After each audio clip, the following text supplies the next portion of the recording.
Welcome to the Parenting in the Digital Age podcast. Many parents are concerned that their child might be falling behind.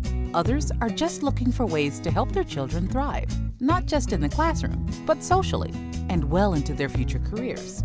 Each episode, we explore the challenges facing parents in the modern world, from behavior, education, and nutrition to device and gaming addiction. We interview a range of leaders in the area of childhood development to help you successfully navigate parenting in the digital age. Here is your host, Jamie Buttigieg. Hello parents and welcome to Parenting in the Digital Age, the podcast that explores the unique challenges and opportunities of raising children in today's tech-driven world. In each episode, we dive into insightful conversations with experts and thought leaders to provide practical guidance for navigating the digital landscape and life as parents. Today, I'm joined by Brian Perry and Luke Grimm, creators of These16things.com. Brian is a Christian, a husband and father of 7 kids. He spends his time soccer coaching, running obstacle course races and serving as a counsellor at a church camp for kids. Luke is a Christian, husband and proud father of 8 children. Luke served in the US Army and since retiring as a 12th grade teacher, youth soccer coach, church camp counsellor and men's group leader. Their book, 16 Things to Teach Kids That Schools Won't, is a guide for parents aimed at preparing teens for adulthood. It outlines 16 essential life skills, providing practical strategies for teens and parents. So join me in this insightful conversation with Brian Perry and Luke Grimm. Good morning or good evening, gentlemen. Luke, you want to start us off with maybe in your own words, tell us a bit about what you guys do and what you're passionate about. Yeah, good morning, Jamie. I appreciate this. So Brian and I, this is Brian's baby, and I'm just along for the joyride. We have a website called These16things.com. And what we've realized is there's an audience of parents out there that are raising teenagers that this world is just upside down. Culture, media, television, video games. If you pick a medium out there, social media, there's something out there twisting our kids away from what we probably want as values and morals. And so a lot of teens are being raised either on their own or by culture and media. And sometimes parents just kind of throw their hands up out of despair. So what we're aiming to do is to motivate, inspire, and equip. Pick a cool word. They're all cool words.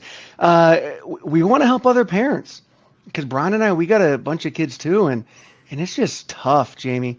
So Brian can tell you more about the website, but we're here to help out the parents and give them some ideas of sit down at the dining room table, sit down and talk about this thing this week. Let's be intentional instead of being hopeful. So that's kind of it in a nutshell. Yeah, well put, Luke, and a worthy mission that you guys have. Look, Brian, maybe you can tell us a bit about the website and the book. There is a book that parents can download from your website, 16 Things to Teach That Schools Won't. Tell us a bit about the website and the book.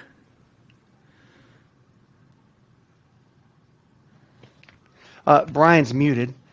So while Brian is unmuting, I'm just kind of filling the airspace. How's that? Brian? There we go. I'm not even sure. Okay. So the website is just a bunch of information about how to teach your kids life skills. And of course, it's these 16 things. So we have 16 different topics that we go through. And it's all about teaching the kids these skills. And we send out 2 lessons a week. There's going to be one on Monday morning, one on Thursday morning. And they're both on the same topic, just 2 different lessons. Of course, that's our time here in the U.S.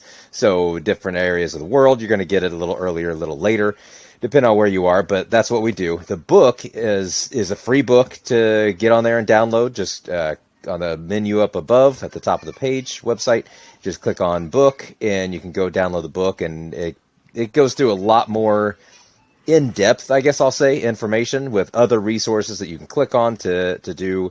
And then we're working on some other things, and if you get to our website, sign up for our email list, eventually we will be updating everybody on when those other resources will roll out, which will be there's a lot on the website. This is going to be way more than what's on the website as well.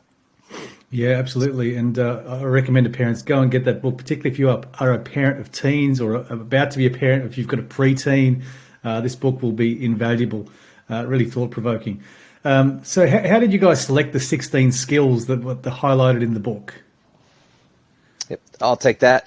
It started out, to be quite honest, I heard another podcast, and they were talking about things that kids should learn that they don't in school.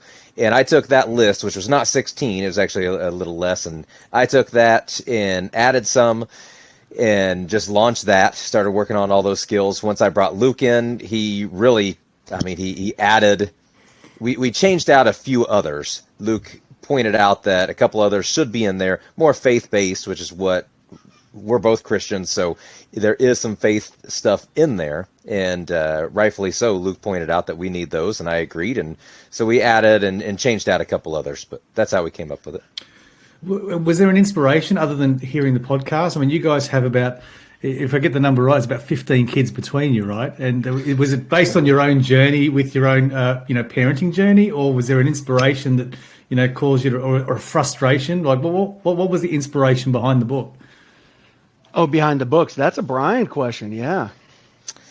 So just for the whole entire thing, I have 7 kids.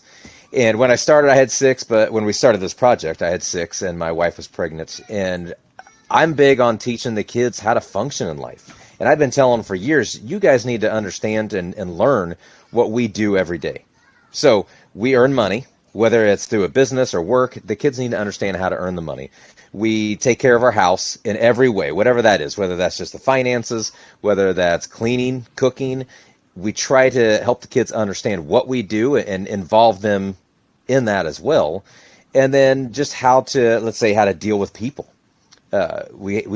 Kids don't understand, a lot of even adults don't really understand how to deal with people all the time and how to just have a rational conversation.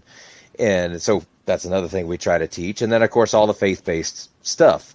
So when I heard that podcast, immediately I said, we have to do something with this. I told my wife about it. I said, I have to do something with this because we do a lot of these things already, and we're pretty passionate about it. And, of course, Luke has even more kids than I do. So Luke has 8 kids, and we've been friends here for a few years, and I see him teaching his kids the same things. So I thought, why not bring Luke in? And he's a natural teacher as well. So I am not the natural teacher. Luke definitely is.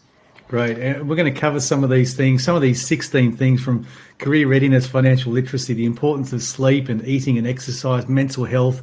Even negotiation is in the book, which I think it's a wonderful thing to be able to teach kids, because I think it underpins almost everything we do in life. I negotiate with my wife every day. Maybe, Luke, why don't you share your thoughts on the role of teachers in schools teaching these skills? Obviously you've identified schools don't teach this. Is there a reason for that? Surely it's not the teachers. That is almost a loaded question, because I am a high school teacher. So Brian and his family, they homeschool. Our family, we homeschool, but I am a public school teacher. So a little bit of backstory there. So I served 20 years in the military, and when I got out in 2017, I knew I wanted to be a teacher or principal. But I had become very, very disappointed with the public school system in America. And Jamie, you strike me as a guy that reads the news quite often. And America is just so divided. If you just pick a topic, I'm willing to bet the world is divided, but some countries more so. We're just divided on everything. And as politics grew and grew and grew, all of a sudden teenagers they hate Trump, they hate Biden, but they can't really tell you why. Their parents told them to, some teacher told them to, but they don't know why. They're just full of hate. We have teachers that are pushing ideology on either side, more so one than the other. But what is really the role of a teacher?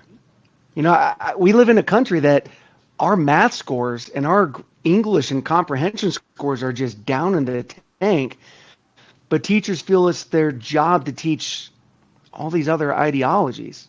Well, they're not licensed for that. They're licensed to teach math. I personally am licensed to teach government. That is what I actually get paid to do, is teach government citizenship. It's not my job to tell you what gender identity is. It's my job to teach government. But teachers are overstepping and again and again and again. And so we'll pick you mentioned negotiation. If you're in a business class, maybe the teacher's job is to teach you that, but we're not tackling it from just a business standpoint alone. It's negotiating with Christ-like character. And so how do we teach our teenagers? So here's the crux of that one. How do we teach our teenagers to negotiate for a pay raise when they're out of the house? How do we teach them to negotiate to get into a graduate program at university? How do we teach them to negotiate with an airline about getting bumped up to first class? But how do we do that so that they're not selfish and ruining relationships? Well, Jamie, if you're like me, I don't bring my kids everywhere I go. And so they don't get to see dad negotiate. They don't get to really witness it. So unless we sit down and intentionally, and I really mean that, intentionally teach them how to do this, they're not going to learn it. They'll be 30 years old till they finally figure it out. So I don't know that the teacher's role is actually to teach a lot of these things. And even if they did it, I think they're going to go very one-sided. So we think these are very much parent-kid conversations, sitting down after dinner and just spending 20 minutes. It's awkward. Maybe it's uncomfortable. I got it. But our kids are worth it. They're worth our time. And I think they're hungry for these kind of conversations, Jamie. Yeah, look, I couldn't agree more, Luke. But, there are things that parents just probably aren't equipped for. Like one of the examples I read in the book was emotional intelligence. It's really important. But, I'm not going to pick a number, but there are a bunch of parents out there that don't even know what emotional intelligence is, let alone how to build those skills in their kids. So maybe a question for either of you is maybe talk a little bit about emotional intelligence, and why it's important to develop this in our teens, and then we'll talk a little bit about the how. Okay. So I'm not sure if this is exactly what you're meaning, but I have a story just from a couple days ago. Of course, here in the U.S., we're celebrating the 4th of July, Independence Day. And on the 3rd, a couple days ago, I don't know when this is going to come out, but a couple days ago from right now, we were walking home from fireworks downtown in our little small town, and there was a 4-way stop, and the second guy back started to go out a little too early, started to go without stopping. And not even remotely close to causing any sort of an accident. The cars must have been 20 feet away, and one car laid on their horn, the car that was supposed to be going. And there's a guy walking right next to me with, I'm going to say, his 6-year-old daughter, and is just absolutely irate. He wasn't even, there's no way this is going to affect him at all. But we're walking up on the sidewalk, and he's irate. He's cussing at this guy, calling him all sorts of names. And it's just baffling that, one, emotionally, he just gets upset at something like that. Two, he's not even involved in the whole thing. And three, what's he teaching to his daughter? To just flip out at the first nuisance, the mildest nuisance that comes along, and he's flipping out at it. And that's what I get from it. I try to teach my kids to stay calm. It doesn't matter. Even if something would have happened, the 2 cars would have hit and I'm walking by, it doesn't affect me. There's no point in getting upset. So I got to add on to that. And so what Brian's talking about is that parent is actually teaching by example the opposite of what we'd like to teach. Mm-hmm. They're demonstrating by example. And so that parent actually does know. They're just living the other side. Here we go. Finances, Jamie. Let's say you're broke. Let's say all 3 of us are just poor. Just because we happen to be poor doesn't mean we don't know what it means to open a bank account, or what it means to put money away, or what it means to save for retirement. We just don't do the things, but we know how. And so, yeah, you're right. A lot of parents feel disqualified. But, that's a lie they're telling themselves, and we want to kind of break that. Parents are qualified. Maybe they're not doing the things. I agree. But I think that we know enough to have the conversations. Maybe. That's what I think. Yeah, so you say it's a matter of just having those conversations and using those situations to teach those lessons when they come up. Yeah, and, I put myself in the shoes of a 15-year-old boy, and my dad or my mom sits me down and says, hey, this is a tough topic here, but hey, son, we're going to have a conversation about relationships and pornography. Wow. What 15-year-old boy is trying to have that conversation? 0. That's how many. So parents, if they avoid this conversation, the people that are pushing it are the people that want them addicted, and it ruins relationships.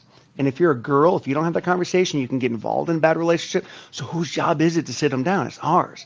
Yeah. But man, Jamie, it's tough. It's awkward. But I think that when you're done with that, 20 minutes go by, 25, and even if you guys fight and argue about it, they realize, wow, my dad thinks that I'm worth it to have that kind of a hard conversation, and I think they're going to tuck it away. I think that conversation becomes a significant emotional event. They'll remember 10 years later. They'll remember 20 years later and do it with their kids. Yeah, you're 100% correct. So there's a part of the book there that talks about the importance of giving back and charity, and it's something I try and do with my own children. We're involved in Rotary International, and we like to contribute both locally and internationally to as many causes as we can.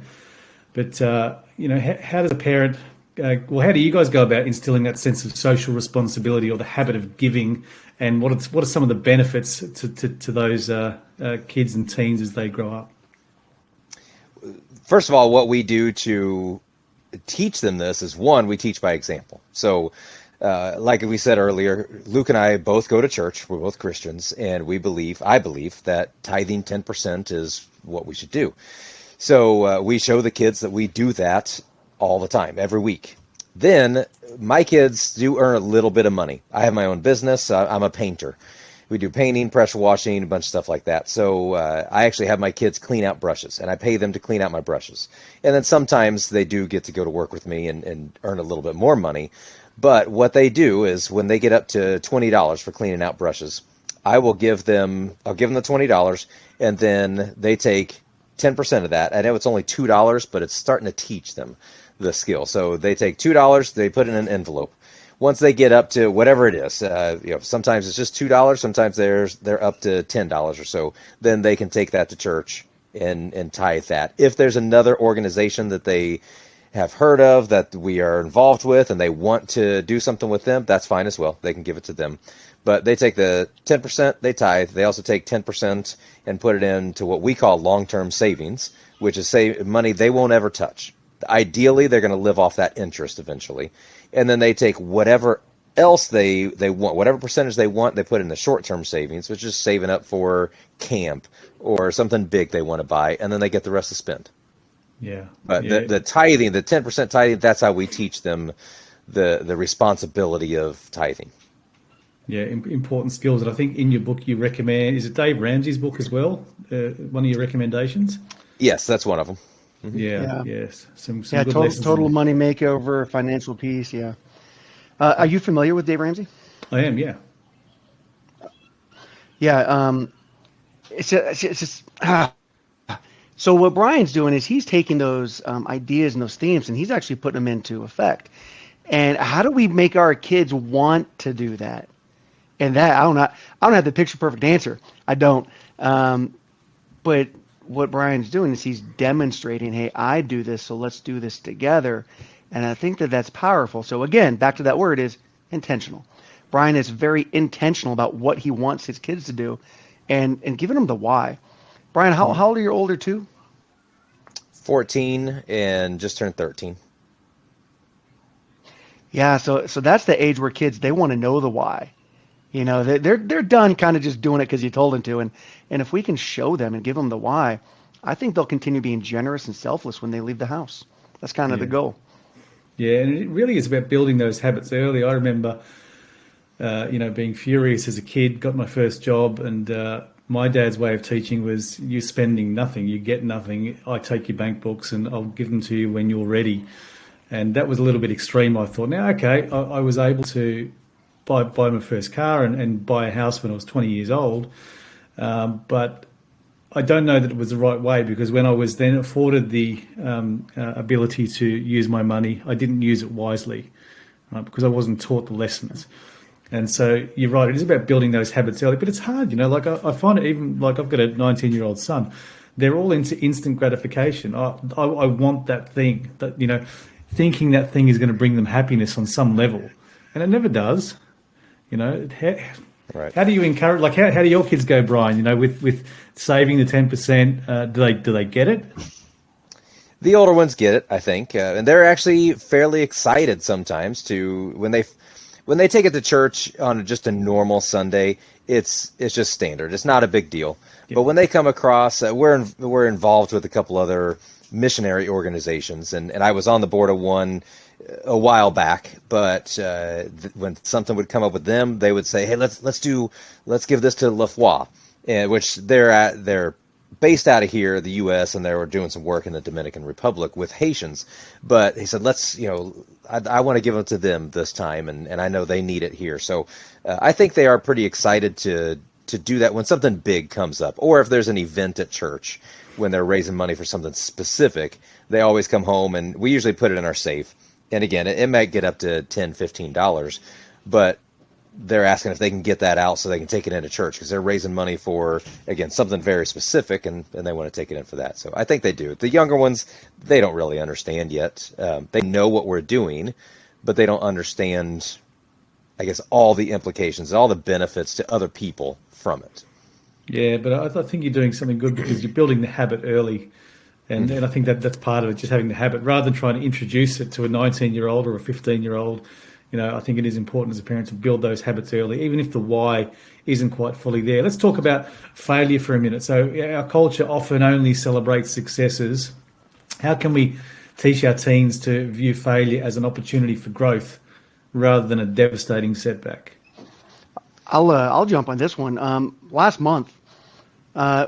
Last year, Brian and I went. If you see his shirt, for those not able to see, Brian finished together. We did a lot of Spartan races last year, the obstacle course races in the mud, 5 miles, 10, 15. We did a whole lot of them across the United States. We got a whole bunch of medals. We feel like champions, right? Well, this year I went down to Fayetteville, North Carolina. It's on the East Coast, and I tried the hardest one, a 32-miler.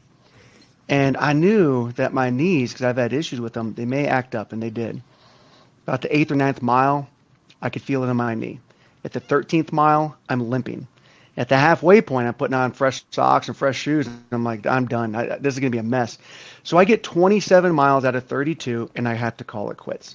I have tears of pain. I'm not streaming, but I mean off and on for miles, because you also know what's about to happen. You can see the writing on the wall. I'm about to get in my vehicle, have to drive back home as a failure. And as I'm processing this, I'm out in the woods, and I'm doing a lot of soul searching because I'm not used to failing. I'm not used to that level, and I'm realizing there's actually a lesson from my kids. My kids are going to want to watch how Dad goes through this. Dad, why didn't you just do the last 5 miles? And I'm thinking, well, if I could, I clearly would have. But there's a lesson in that. And I think a lot of us as adults, we hide our own failures. We don't apologize to our kids. We don't tell them when we're at a crossroads trying to deal with some crazy situation. Maybe we'll talk to our spouse, but we don't share that with their kids, so they don't ever get to see that. So I made sure with my kids, I came home and said, yeah, it stunk. It was pretty bad. But next year I'll be getting after it, and I know this, and I know this. We had conversations. They got to watch me go through a pretty big failure, at least for me, with my head held up high. So for this scenario, Jamie, I think parents maybe share. Yeah. Let them know how you're feeling, that you're going through it, and model how to go through it, Jamie. Yeah, absolutely. Be open and talk about it. Brian, did you want to add anything to that idea of failure and how we teach our kids to fail the right way? I do. So first of all, a lot of people can look at Luke's race and say, well, yeah, Luke failed, and they kind of criticize him. And I've gotten that from different things. And what I usually realize is that the people who aren't even trying are the ones criticizing the most. So those that made it and finished that race most likely wouldn't criticize at all, because they were there. They understand what it took to even get there. And we've seen, again, we were on a lot of races last year, and we know some that were, I don't remember some of the percentage of the people that didn't make it, but it was a very high percentage of people didn't make it.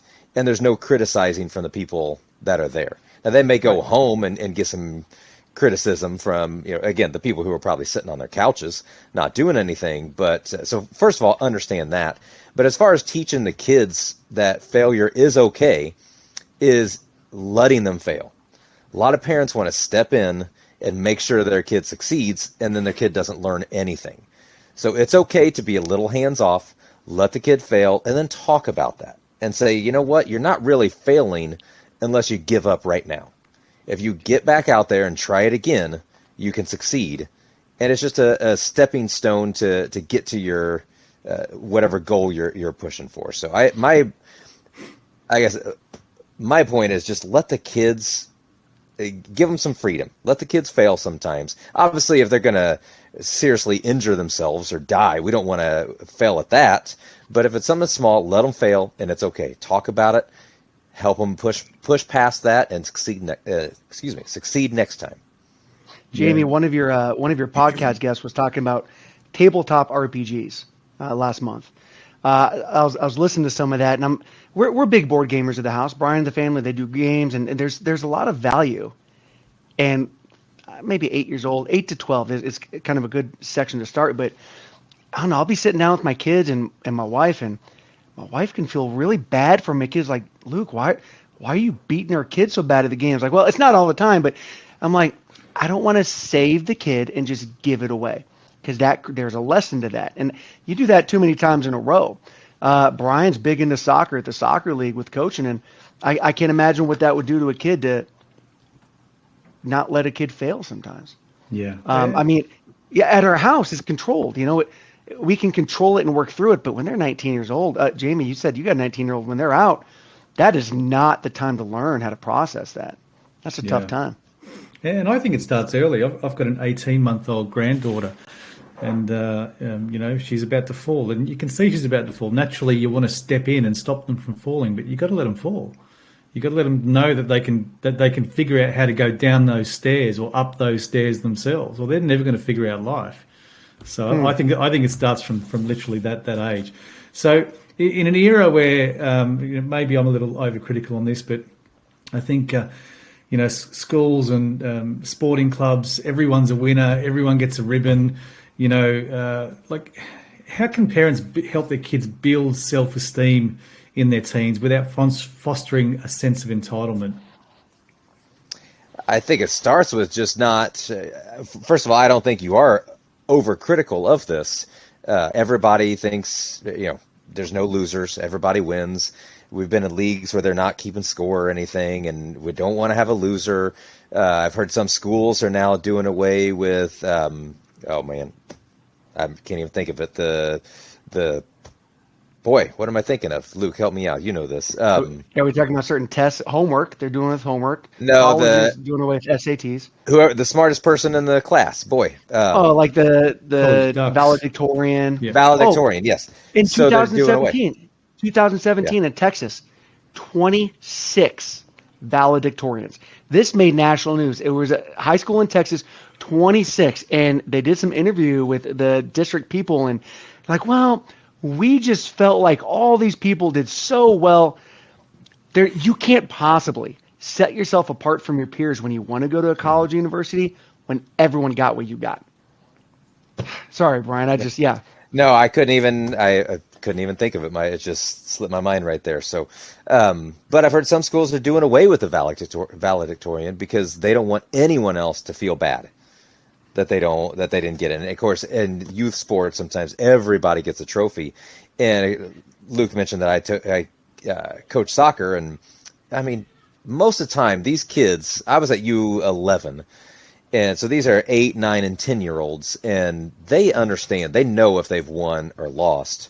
So us going in and saying, it's all for fun, it doesn't matter, isn't really helping the kids, to be honest. Now, I don't agree with going out there and be like, we have to win this game, and we're losers if we don't win this game. I don't agree with that either. But understanding that sometimes you lose in life, and that's okay. It's all right to lose this game. Let's work on what we need to and come back next time and hopefully beat this team. Yeah, and if we don't teach that as kids, they get into what we call the real world. They get into a place of employment, whatever that job looks like, and they don't get a promotion, and they can't understand why. Like they go through a significant emotional event or trauma because they didn't get a raise or I didn't get a job promotion, and they can't figure out these things because they've been taught their whole life that everybody should win.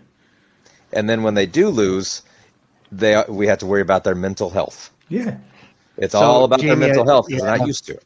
Sorry, go ahead. So I had mentioned that I'm a teacher, and I actually work with our alternative education program, kids that are not going to graduate because they don't have enough credits, right? They're at risk of being a dropout. And at the high school level, We have all these teachers that they just want to wrap them up. They just want to love on them and tell them it's going to be okay. Here, let me help you pass this class. Here, let me do away with these assignments because they're bringing your grade down. In other words, Jamie, imagine you took a test and you scored a 10%, or you just never took the test. I'm like, gosh, Jamie's got an F because of this test.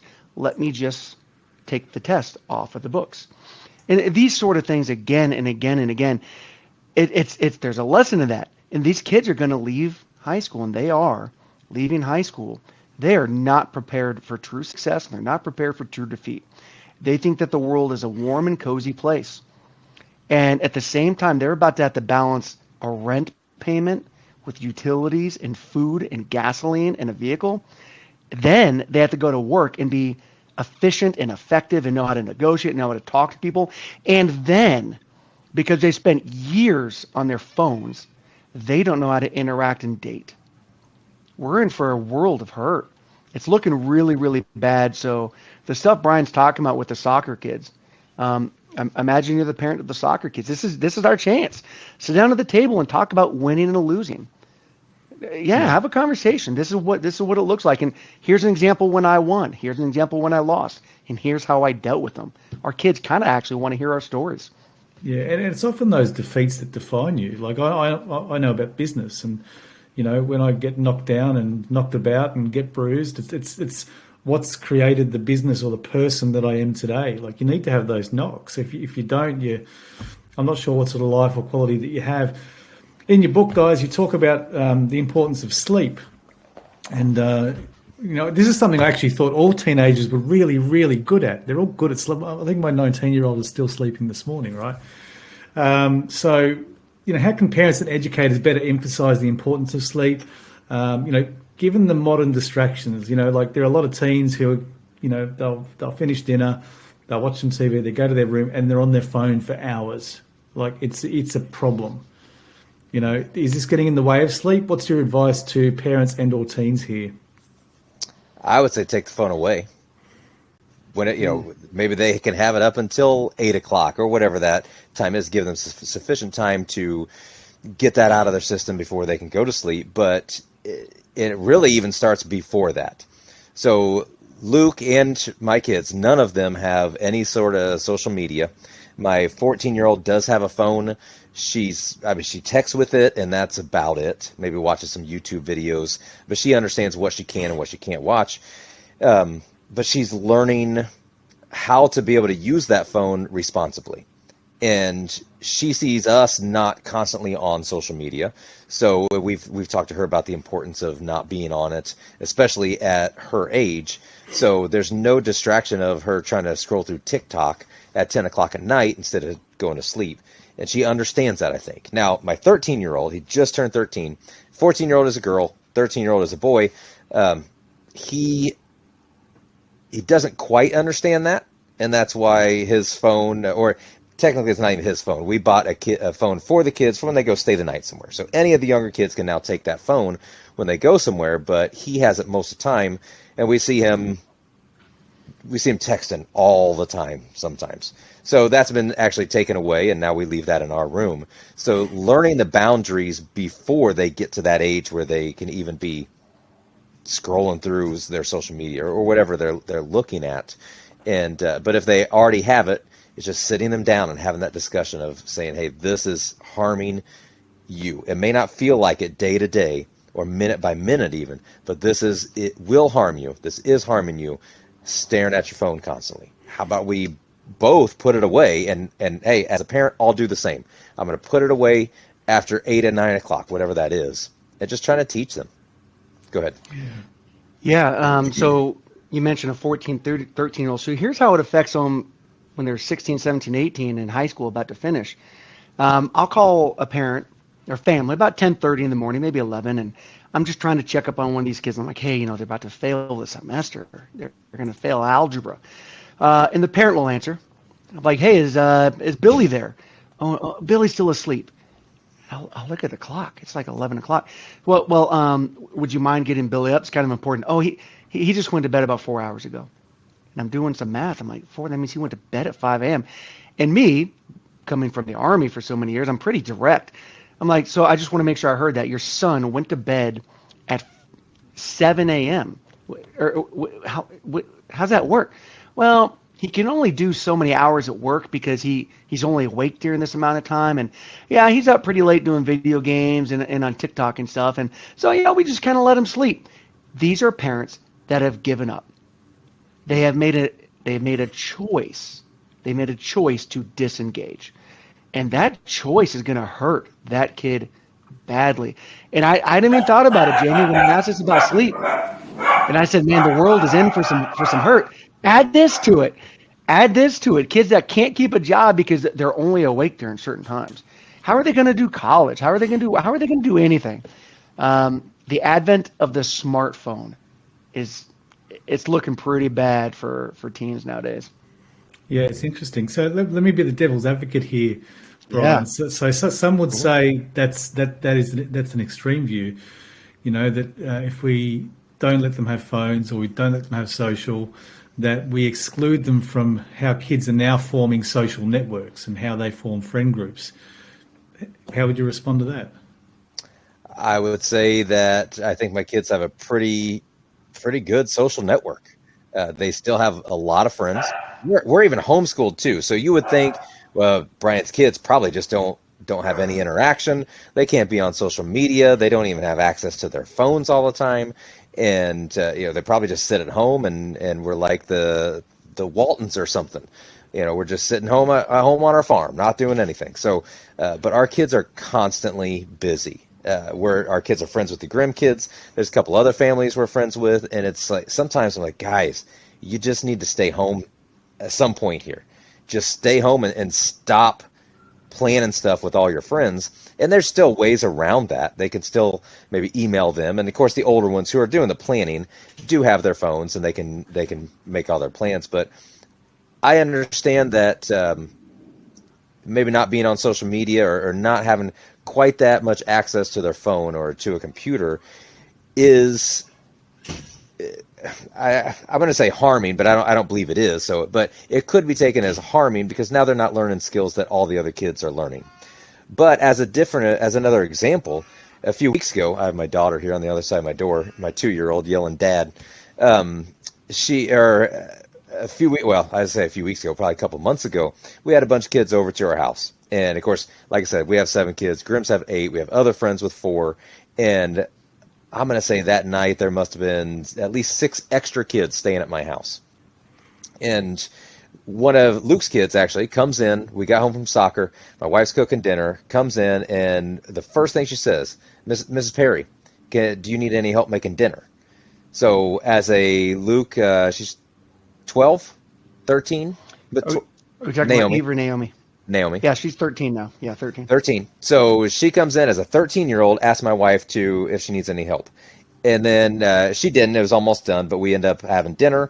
And then all the girls stayed downstairs. All the teenage girls stayed downstairs and talked to us, the adults. We have a baby as well. One of Luke's kids was holding the baby. A couple others were cleaning up dinner. One of them started wiping off our cabinets and everything. And I guess my point Brian, is don't gloss past that for anyone listening. Everyone that's listening has been to a restaurant and they've watched a family of 5, all heads down, buried in electronics. Mm-hmm. They've seen a mom at a grocery store pushing a 2-year-old who's buried in an iPad. We've all seen it. So that picture you just painted, Brian, is really powerful. A whole gang of really girls in this scenario, but they're engaging. They're having conversations. So I just, whoever's listening, that's worth talking about. So instead of running back upstairs and scrolling through TikTok, or in my opinion, worse, making TikTok dances, they stayed downstairs and they talked to adults. Now, what teenage girls want to do that, or what teenagers in general want to do that? And so I guess my point is, if that's weird or awkward, I'll take that.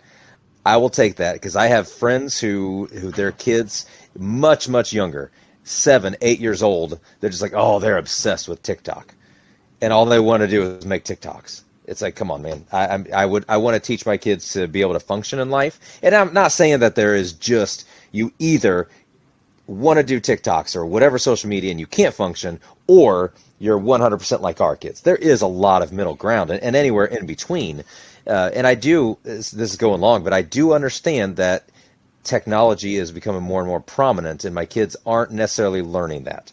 They are in some ways, just not in every way that would seems normal nowadays. But I'll take that. I'll take the functioning in life first, and then they can start to add in technology. Yeah, no, I think you make a compelling case, Brian, and well put. And this is partly why we started our Coding and STEM Academy, our own learning centres here in Australia, and we've got a few in the US and Canada. But it's because, we recognise there is this deep problem in society. And I'm not going to, screens necessarily aren't the problem, it's the applications that are on the screens, designed to be deliberately addictive. And so we, like you, we believe there's a better way, and kids can have a blend of both. And so we want to just take kids and put them on the creator's side of technology. Learn computer programming. That'll teach you failure. That'll teach you resilience. That'll teach you teamwork. That'll teach you leadership. That'll teach you to be an innovator. That'll teach you to think computationally and learn how to solve problems. And so I think there is a healthy space for technology use. I don't know. Certainly, I've found a perfect balance in my household, if I'm completely honest. But I know I can do better as a father. But it doesn't mean we should stop trying.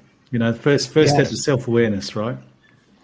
Yeah, and I really love the idea of the coding that you're talking about. Is that you're intentionally trying to take kind of an issue of people on all these things and intentionally put the energy towards this. Intentionally teach problem solving. Intentionally teach this. And if someone went to our website and all these different items, these 16 things on there, every single one of them is designed for a parent to sit down with their kid and intentionally have this talk. So you're right. I love your devil's advocate approach. I don't think Brian was saying it's all or nothing. I don't, because I know Brian, but it did. It had that sound. There's a balance, but any parent out there, I mean this, any parent, if you ask them, what do you want for your kids when it comes to addiction to electronics? Because that's really what we're talking about. What is it that you want? They're all going to tell you they don't want their kid addicted to electronics. Okay, well, the follow-on question is, are you willing to have a tough conversation with them about it? We didn't say take their phones. That's not what we're proposing. We're just saying have a conversation and let it go where it goes, right? It's your family. It's in your house. But are you willing to have the conversation? I think some people won't because they feel like they've given up. So we really want to encourage, if anyone's listening, they feel like they've lost control. They have a 17-year-old. They don't know what to do anymore.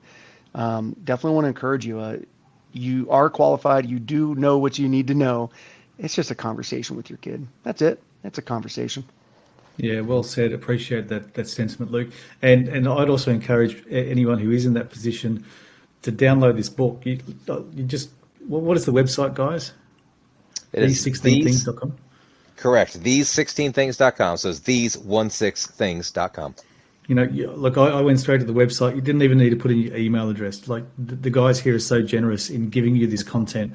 And at the end of every chapter is a kind of how-to. It's almost a playbook for each of the 16 things. So like, I know as a parent, sometimes it can be a little bit overwhelming. Which conversation do you have first? And there's no easy answer, but start having one conversation. A quick one. So Jamie, go ahead. Yeah. So Brian had talked about the newsletters, and you just said, it's like, which conversation? And so as Brian and I alternate, he's writing this week and I'll write next week. Yeah, anyone that signs up and they get the newsletters, give it a skim. It's a 5-minute read, maybe 10. And if it's not for you, delete it. Move on with your day. But if it strikes you as meaningful for your house, consider talking to your kids about that thing that week. Yeah. Thank you. One point on careers. In your opinion, and you can both take this or one of you take this, what is the most important... Hard one to answer. What's the most important skill or attribute that a teenager should develop for career readiness? In my opinion, it's how to deal with people. So I don't know. Have you heard of the book, How to Win Friends and Influence People? I just gave it to my 15-year-old daughter. Okay. I've made, before my daughter went to camp this summer, she had to read 2 books, and that was one of them. And she just got back a week or 2 ago. So as a 14-year-old, yes, she had to read that. But in that book, Dale Carnegie is talking about, and I can't remember who it is, but he was saying that this guy had no experience in that industry. But what he did have is he had the ability to deal with people. And a lot of times businesses, or if you're looking to get a job at a business, it's not necessarily the people who are the most skilled in that particular field. It's the people who understand how to deal with other people, especially if you want to move up in the business. Higher, lower level may not really matter a whole lot, but if you want to move up, you have to learn to deal with people. And business owners, I agree with that as well. As a business owner, I think it's easier to have the business succeed if you know how to deal with people. Now, something where you're only working online and not ever having to deal with people, maybe the technical skills are better. But in my opinion, how to deal with people is right near the top of that list. Good. What do you reckon, Luke? What's at the top of your list for the number one career skill to develop in your teen? Yeah. Brian's answers in my top three. For me, it's a balance between serving in humility with confidence and arrogance, and understanding what those four things mean. But again, that blends into what Brian's talking about. So even coming from a military background, leaders that are humble are not weak. And it takes a mature person to finally understand that. Being a humble leader and a servant leader is not weakness. Because I promise you, when you are not around, they're making some tough, strong decisions. This is males and females. It's not a male-only thing. But knowing how to balance between the two. And the earlier they can get that, the better they'll do it. What Brian's talking about is knowing how to interact. Yeah, I like it. I'm going to add one, and we'll make it the holy trinity of career skills: decision making and problem solving. That for me is probably an important skill. Definitely, the people skills are important as well. But certainly the ability to be able to make a decision. Too many kids today I see in our own classrooms, they're afraid to make a decision because their parents have made every decision for them. Mm-hmm. And when you get into the workplace, you are in trouble. When you get into life, you're in trouble. When you get into a marriage, you'd be in trouble if you can't make great decisions and solve problems. But anyway, that's maybe those three can be in a book one day. Guys, we've got to wrap it up. I'll finish with a nice light question. Which of the 16 things do you wish you had learned earlier in your own life? Share that. Mine's easy. Financial literacy. Until I met my wife, I was a mess with finances. So that's an easy one for me. Brian? I mean, I would have to agree with that as well. But since he said that, I'll go back to how to deal with people. I'm sure I have made a lot of people mad, that whether I didn't mean to or I just shouldn't have. And it probably just came down to how I was dealing with them, and maybe not even understanding that I was upsetting them, whatever. So I just think that's a very important skill to learn. Yeah, wonderful, guys. What about you, Jamie? Oh, which of the 16 things? What do you wish, just in general, what do you wish you would have known when you were younger how to do better? Look, I had great mentors when I was young. I got How to Win Friends and Influence People when I was about 14 as well, and it changed my life. I had some great young mentors. For me, look, at the risk of repetition, it was financial literacy.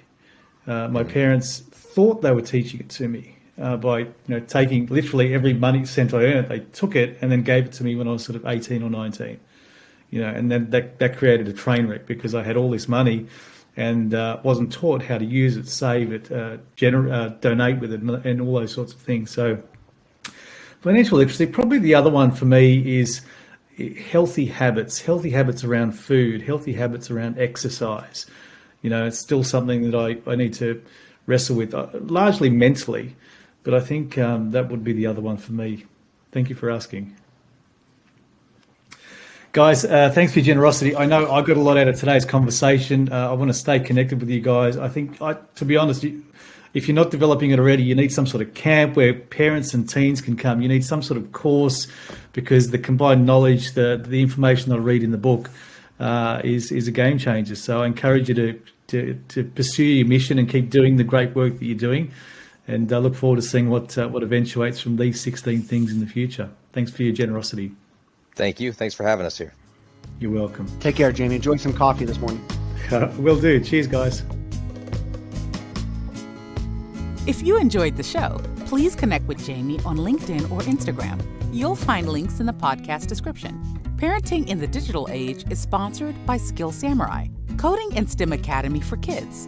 Skill Samurai offers after-school coding classes and holiday programs to help kids thrive academically and socially while preparing them for the careers of the future. Visit skillsamurai.com.au.